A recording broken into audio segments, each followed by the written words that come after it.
Marcelene Campos, professora de Biologia. Hoje a nossa aula vai ser sobre sistema respiratório. Esse sistema ele tem a finalidade de capturar o oxigênio que está no ambiente e mandar esse gás para dentro da nossa corrente sanguínea. E o gás carbônico produzido pelas nossas células que está na corrente sanguínea vai ter que ser expelido do nosso corpo. Então é esse sistema que vai ter essa função de fazer isso. E esse sistema ele é formado por esses órgãos. Temos o nosso nariz, que corresponde então às fossas nasais, que tem a função de filtrar o ar. Como assim? Não tem esses pelinhos que nós temos no nosso nariz? Esses pelinhos não estão aí à toa, não. Eles têm função. Então, esses pelinhos, eles conseguem segurar as impurezas, as sujeiras, umedecer o ar, aquecer o ar, para que esse ar chegue mais limpo e com menos micro-organismos até o pulmão. E essas sujeiras, elas ficam agarradas, formando o que vocês conhecem de meleca. Então, se você estiver em um lugar que esteja muito sujo, aquele dia de dar faxina na casa, quem dá faxina aí, você pode reparar que o nosso nariz ele fica mais sujo, porque as impurezas ficam presas. Então, o ar vai passar para faringe, para laringe, traqueia, são essas peças de cartilagens. A traqueia, então, vai ter uma bifurcação que vai formar, então, os brônquios. Está aqui o nome, ó, os brônquios. Os brônquios, então, vão ramificar, formando o que nós chamamos de bronquíolos, tá? E esses bronquíolos, aonde eles estão? Dentro dos pulmões. E na ponta desses bronquíolos, eu desenhei umas bolinhas. Que bolinhas são essas? Essas bolinhas correspondem aos alvéolos pulmonares. Esses alvéolos pulmonares que são os responsáveis pela troca gasosa. Então, o oxigênio percorreu esse caminho e chegou aqui, ó, até os alvéolos pulmonares. Então, vou colocar aqui O2. Então, nos alvéolos pulmonares tem oxigênio. A corrente sanguínea que está passando por aqui vai ter uma difusão, ou seja, o oxigênio vai para a corrente sanguínea e o gás carbônico que está na corrente sanguínea, que está passando pelos pulmões, vai entrar nos alvéolos. Aí o gás carbônico vai passar pelos bronquíolos, pelos brônquios, traqueia, laringe, faringe e a gente solta o ar. Então, quando a gente inspira, que é o momento que a gente está colocando o ar para dentro, ó, inspira, está levando o oxigênio para os pulmões. Então, esse oxigênio ele vai até os alvéolos pulmonares e depois para a corrente sanguínea. E quando a gente expira, a gente joga o gás carbônico para fora. E assim é o que nós chamamos de hematose.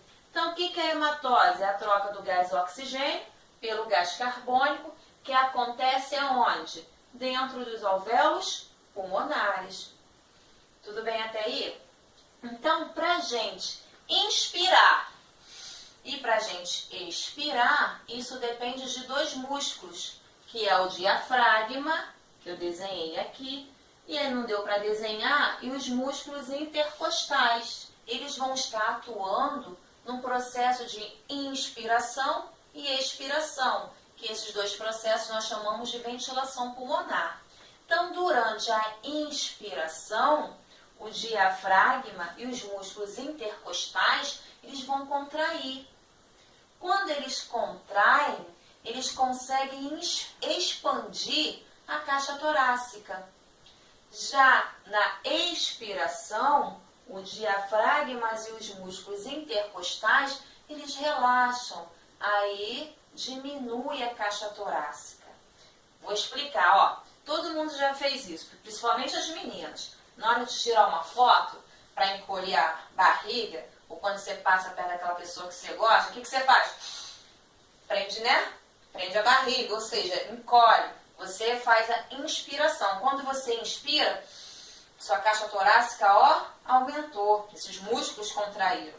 Quando a sua caixa torácica aumentou, a pressão aqui dentro ela ficou menor. Os gases estão com mais espaços. Então, a pressão é menor. O que acontece? A pressão do ambiente, então, é maior e, então, a tendência do ar é entrar. Quando você expira, você relaxa, o que acontece com a caixa torácica? Ó, ela diminuiu. Então, esses músculos relaxaram. Quando a caixa torácica diminui, o ar que está ali dentro, ele vai ter mais pressão, está com menos espaço. Então, a pressão aumenta. Qual é a tendência? Eles saírem dali, eles ficam loucos para sair. Então, eles saem, esses gases saem, juntamente com quem? Com o gás carbônico, que a principal função é, durante a expiração, liberar o gás carbônico. Tudo bem, então, sobre ventilação pulmonar? Agora, como que esses gases eles vão ser transportados pelo nosso sangue? Sabemos que o oxigênio ele entra e o gás carbônico sai. Quando o oxigênio entra, ele vai ter que se ligar a alguma coisa, ele vai ter que ser transportado. E o nosso corpo não é uma bagunça, não. Não transporta de qualquer jeito, não. O oxigênio, ele se liga a uma proteína que nós chamamos de hemoglobina. E essa proteína, ela está ancorada numa célula que nós chamamos de hemácias. Então, desenhei aqui, ó, hemácias ou glóbulos vermelhos. Então, o oxigênio vê a proteína que nós chamamos de HB, abreviamos, né? Que é a hemoglobina. O oxigênio se encaixa aqui, a essa proteína, e ele consegue ser transportado. Cerca de 98% do oxigênio é transportado pela hemoglobina. E essa proteína ela é gulosa. Ela não transporta um oxigênio de cada vez, não. Ela transporta logo 4 de cada vez. E vai levando para as nossas células. Porque o oxigênio ele é importante não para ficar no pulmão. A função dele é de ir para as nossas células. Porque nas células o oxigênio vai estar participando de um processo que nós chamamos de respiração celular, que produz energia. Vamos ter uma aula sobre isso. E a outra porcentagem, menos de 2%, vai ser transportado pelo plasma. Quando o oxigênio se liga à hemoglobina, ele passa a se chamar de oxihemoglobina. É só um nome. Oxihemoglobina. Tudo bem até aí? Tem um gás que nós chamamos de monóxido de carbono, o CO. Isso também costuma cair em vestibular. O monóxido de carbono ele tem uma alta afinidade por essa proteína aqui. Quando ele se encaixa a proteína, a ligação é muito forte. Raramente ele se desprende. O oxigênio não, ele é facinho. Ele se encaixa e rapidamente ele solta. Se o sangue estiver ácido, ele solta. Se a temperatura estiver alta, ele solta dessa proteína. Se ele está passando perto da célula, que tem menos oxigênio, ele é oba-oba, e vou para essa célula que tem menos oxigênio lá dentro. Então, ele entra. Então, o oxigênio, ele se desprende facilmente dessa proteína. Já o monóxido de carbono, não. Se encaixou, pronto. Aí começa a ter uma disputa entre o monóxido de carbono e o oxigênio. Como a ligação é forte, a hemoglobina acaba ficando presa. E aí não transporta oxigênio. Fica transportando quem? Monóxido de carbono. Aí a pessoa ela morre asfixiada. Tá legal? Agora, e o gás carbônico? Como que ele vai ser transportado pelo nosso sangue? Porque nossas células produzem gás carbônico. Então, esse gás carbônico vai para o sangue. Alguma porcentagem de gás carbônico também vai se encaixar com a hemoglobina. Só que pequena quantidade, que nós chamamos de carbohemoglobina. Uma outra porcentagem vai pelo plasma do sangue. Já cerca de 70% vai ser transportado na forma de bicarbonato. Como que isso acontece? O gás carbônico, ele entra nas hemácias e com quem que ele se encontra? Com a molécula de água. Vou colocar aqui, ó, mais H2O. Se encontraram. Quando o gás carbônico se junta com a molécula de água, vou colocar aqui, ó, H2 da água, CO, tem 2 átomos de oxigênio, com mais um átomo de oxigênio da água fica CO3. E formou o que nós chamamos de ácido carbônico. Esse ácido carbônico perde um hidrogênio, um H+, e agora se transforma em bicarbonato. E é esse bicarbonato que vai ser transportado pela nossa corrente sanguínea. Quando esse bicarbonato está perto de ser liberado, esse gás carbônico ele não sai no nosso aparelho respiratório nessa forma aqui não. O bicarbonato não vai para o alvéolo, tem que voltar a ser gás carbônico. Aí acontece ao contrário, o bicarbonato volta a ser ácido carbônico e esse ácido carbônico então se dissocia em gás carbônico e água. Aí o gás carbônico consegue ser liberado pelo nosso aparelho respiratório. Tudo bem até aí? Uma coisa importante.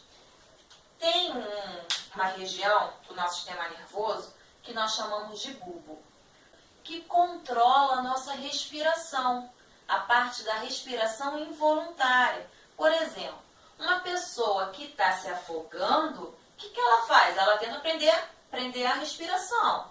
Só que ela consegue prender a respiração só que é um certo tempo, tem um limite. Por quê? O bulbo, ele detecta que o sangue está ácido, porque acumula ácido carbônico, esse bulbo consegue detectar isso. Na realidade, ele não detecta nem a acidez, é a presença de H+.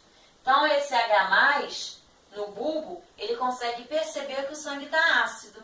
Aí ele força a pessoa a respirar. Porque quando ela respira, ela vai eliminar o gás carbônico e assim diminuir a acidez do sangue. Só que uma pessoa que está se afogando, né, e ela volta a respirar, ela vai engolir aquela água, que aí ela morre. Tá? Morre afogada. Tudo bem então com a aula de hoje? Fácil, tranquilo? Vamos então praticar um pouquinho. Se vocês conseguirem entender a matéria, vamos resolver alguns exercícios do Enem? Então vamos lá. Essa questão caiu no Enem de 2011. A produção de soro antiofídico é feita por meio da extração da peçonha de serpentes que, após tratamento, é introduzida em um cavalo. Em seguida, são feitas sangrias para avaliar a concentração de anticorpos produzidos pelo cavalo. Quando essa concentração atinge um valor desejado, é realizada a sangria final para a obtenção do soro. As hemácias são devolvidas ao animal por meio de uma técnica denominada plasmaferese, a fim de reduzir os efeitos colaterais provocados pela sangria. A plasmaferese é importante, pois, se o animal ficar com uma baixa quantidade de hemácias, poderá apresentar, a resposta certa é letra E, problemas no transporte de oxigênio. Então, as hemácias que nós vimos no nosso vídeo, elas possuem uma proteína grudada que é chamada de hemoglobina. E essa proteína que transporta o oxigênio pelo nosso corpo.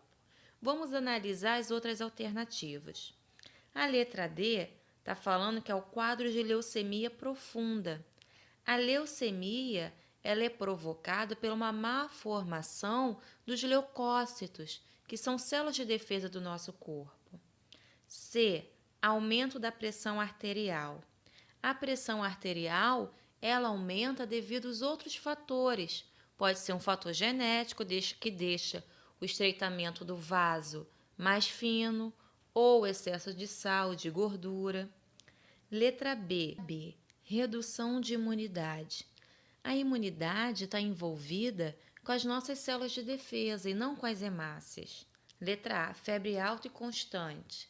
Não tem a relação da hemácia com a febre. Então, a diminuição da hemácia não vai provocar febre no indivíduo, tá? Vamos para a nossa próxima alternativa. A segunda questão caiu no Enem de 2015. Hipoxia ou mal das alturas consiste na diminuição de oxigênio, O2, no sangue arterial do organismo. Por essa razão, muitos atletas apresentam mal-estar, dores de cabeça, tontura, falta de ar, etc., ao praticarem atividade física em altitudes elevadas. Nessas condições, ocorrerá uma diminuição na concentração de hemoglobina oxigenada, em equilíbrio no sangue, conforme a reação. Então, a reação está aí, observem a reação. A alteração da concentração de hemoglobina oxigenada no sangue ocorre por causa do ou da. A resposta certa é letra D, queda da pressão parcial de oxigênio. Então, em lugares altos, a pressão parcial desse gás é menor. Logo, menos oxigênio consegue se ligar à hemoglobina. Vamos analisar as outras alternativas. A letra E está falando de diminuição da quantidade de hemácias. Em lugares altos, as nossas hemácias elas não diminuem, pelo contrário. Depois de um tempo, o nosso corpo passa a produzir mais hemácias para conseguir capturar o maior número de oxigênio possível. Letra C. Redução da temperatura do ambiente em lugares altos, geralmente é mais frio. Só que isso não vai alterar a ligação da hemoglobina com o oxigênio. D. Aumento da temperatura corporal. Quando o nosso corpo aumenta de temperatura, realmente a hemoglobina ela se dissocia do oxigênio. Só que em lugar alto, o nosso corpo ele não vai aumentar de temperatura como resposta. Então, não pode ser letra B. Letra A. Elevação da pressão arterial? Não. Em lugares altos não aumenta a nossa pressão, tá? E aí, galerinha, gostaram da aula de hoje? Conseguiram acertar essa questão do Enem? Espero que sim. Caso tenha gostado, não esquece de dar um like não e de se inscrever no meu canal, porque quando você se inscreve, você recebe uma notificação e eu, toda semana, estarei postando os vídeos novos, com assuntos novos. Tudo bem? O meu canal é Prof. Lu, bem fácil, tá? Então, beijinho, tchau, tchau da Prof. Lu. Até a próxima.